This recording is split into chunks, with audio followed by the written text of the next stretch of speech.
حضرت عباس میرے نبی کے چاچا حضور کی بارگاہ میں آ کے عرض کرتے ہیں یا رسول اللہ اگر اجازت ہو تو میں آپ کی شان میں ایک نعت سنانا چاہتا ہوں۔ اب حضرت عباس رضی اللہ تعالیٰ عنہ بڑا لمبا قصیدہ بیان کرتے ہیں، شروع کرتے ہیں حضرت آدم کی پیشانی کے اندر پیغمبر کے نور سے۔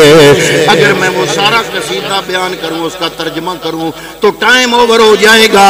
حضرت عباس نے میرے نبی کے نور کو بیان کیا، حضرت آدم علیہ السلام سے لے کر پھر حضرت نوح تک آئے۔ پھر آپ فرماتے ہیں کہ نوح کی بیڑی جو ہے وہ کانپ رہی تھی، اگر اس کو قرار ملا تو محمد مصطفیٰ صلی اللہ علیہ وسلم کا نام کشتی پہ لکھا، پیغمبر کے نام کی برکت سے نوح کا بیڑا پار ہو گیا۔ پھر فرماتے ہیں کہ ابراہیم علیہ السلام کو نمرود کی آگ میں ڈالا گیا، جل جاتے، جو بھی آگ میں جاتا ہے جل جاتا ہے۔ ابراہیم اس لیے بچ گئے، کیوں؟ ابراہیم کی پیشانی میں نور مصطفیٰ جگمگا رہا تھا۔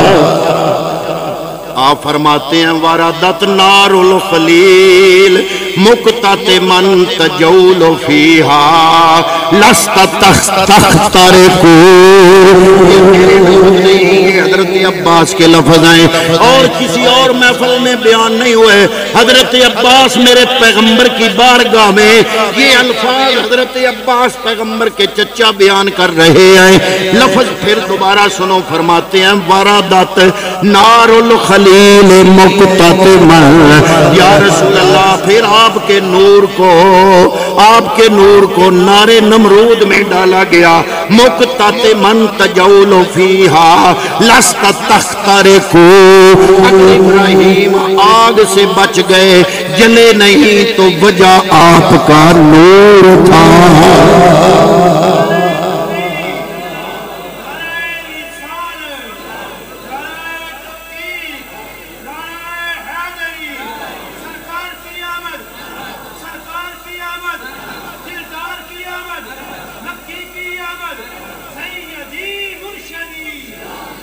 نبی کریم صلی اللہ علیہ وسلم کے نور کی منتقلی حضرت عباس حضور کی بارگاہ میں بیان کر رہے ہیں۔ اگر یہ غلط ہوتا تو پیغمبر روک دیتے، ٹوک دیتے، میرے سامنے کیوں شرک کر رہے ہو؟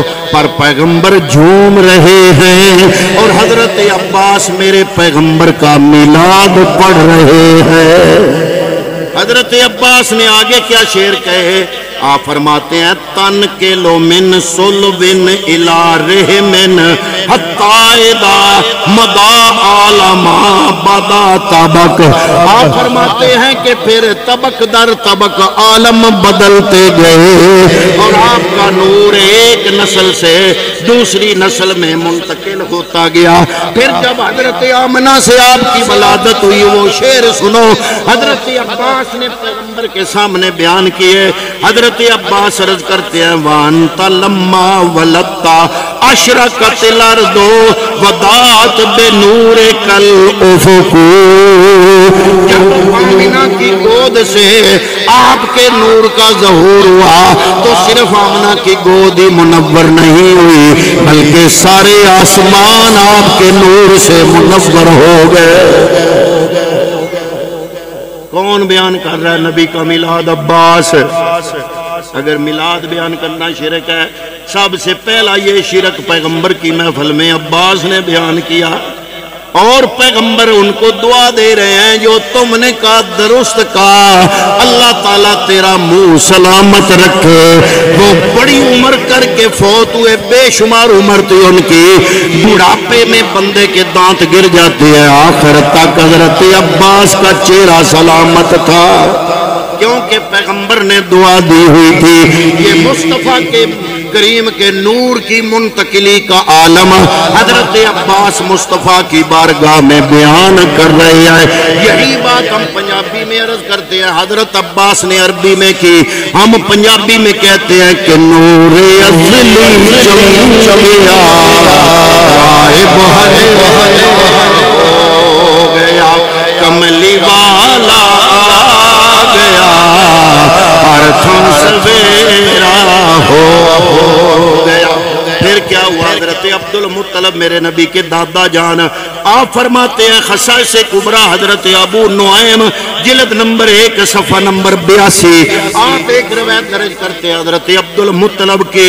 آپ فرماتے ہیں میں نے خواب دیکھا، ایک درخت نظر آیا، اس کی جو شاخیں تھیں وہ آسمانوں کے اوپر تھیں اور ٹہنیاں مشرق سے لے کر مغرب تک پھیلی ہوئی تھی، اور ایسا نور اس درخت میں سے ظاہر ہوا کہ میں نے کبھی نہیں دیکھا ایسا نور۔ آج جو یہ سورج ہے یہ 700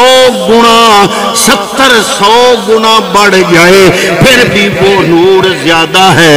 حضرت عبد المطلب اپنا خواب بیان فرما رہے ہیں، پھر آپ فرماتے ہیں عرب و عجم کے لوگ اس درخت کے آگے جھک گئے۔ آپ نے یہ خواب بیان کیا معبر کے سامنے، معبر نے کہا رب تمہیں پوتا دے گا، اس پوتے کی یہ شان ہوگی، ساری کائنات اس کی غلام ہوگی، وہ رب کا نور لے کر آئے گا، پوری کائنات کو اس نور سے منور فرمائے گا۔ نور ازلی چمکیا غائب ہنیرا ہو گیا، کملی والا آ گیا، ہر تھان سویرا۔ حضرت عبد المطلب سے یہ نور خواب کے بعد، حضرت عبد المطلب سے یہ نور خواب کے بعد حضرت عبداللہ کی پیشانی میں چمکا۔ حضرت عبداللہ جب جوان ہوئے، حضرت عبد المطلب نے عبداللہ کو لیا، فرمایا کہ میں تمہاری شادی کرنا چاہتا ہوں۔ آپ کو لے کر نکلے اور آپ کاتبالا ایک یمنی شہر تھا، وہاں سے گزر رہے تھے، ایک یہودی بڑی خوبصورت عورت، یہودی کاہنہ عورت اس کے پاس سے گزر ہوا جسے فاطمہ کہا جاتا تھا، اس کا نام فاطمہ تھا۔ اس نے جب حضرت عبداللہ کے چہرے کو دیکھا، نور نبوت کو چمکتے دیکھا، کاہنہ تھی، اس نے روکا، اے نوجوان رک جاؤ، اگر آج کے دن تم جنسی تعلق میرے سے قائم کر لو میں تمہیں 200 اونٹنیاں انعام میں دوں گی۔ یہ وہ کاہنہ عورت حضرت عبداللہ سے کہہ رہی ہے۔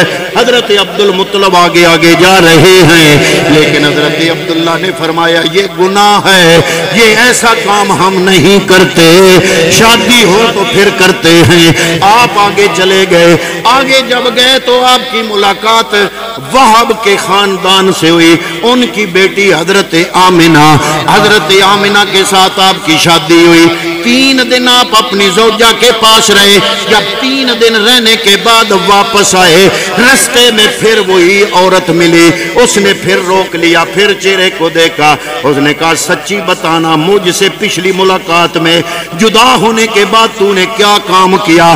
آپ نے فرمایا میری شادی ہو گئی، میں 3 دن اپنی زوجہ کے پاس رہا، اب میں آ رہا ہوں۔ تو اس نے کہا اللہ کی قسم اٹھا کے کہتی ہوں میں کوئی بد کردار عورت نہیں تھی جو تمہیں میں نے یہ اپیل کی تھی کہ میرے سے مباشرت کرو، جنسی تعلق قائم کرو، میں انعام میں تمہیں 200 اونٹنیاں دوں گی۔ اب اگر کہو گے تو میں یہ نہیں مانوں گی، کیوں؟ اس لیے کہ تمہارے ماتھے میں جو نور جگمگا رہا تھا میں وہ نور حاصل کرنا چاہتی تھی، لیکن اب وہ نور میرے خدا نے جسے چاہا اسے عطا فرما دیا۔ حضرت آمنہ فرماتی ہیں پھر جب مصطفیٰ کی ولادت ہوئی، خرج منی نورن اضاءت لہ ما بین المشرق والمغرب، جب مصطفیٰ کی ولادت ہوئی مجھ سے نور ظاہر ہوا، میں نے مشرق سے لے کر مغرب تک اس نور کی چمک کو دیکھ لیا۔ نور ازلی چمکیا غائب ہنیرا ہو گیا، کملی والا آ گیا، ہر تھان سویرا ہو گیا۔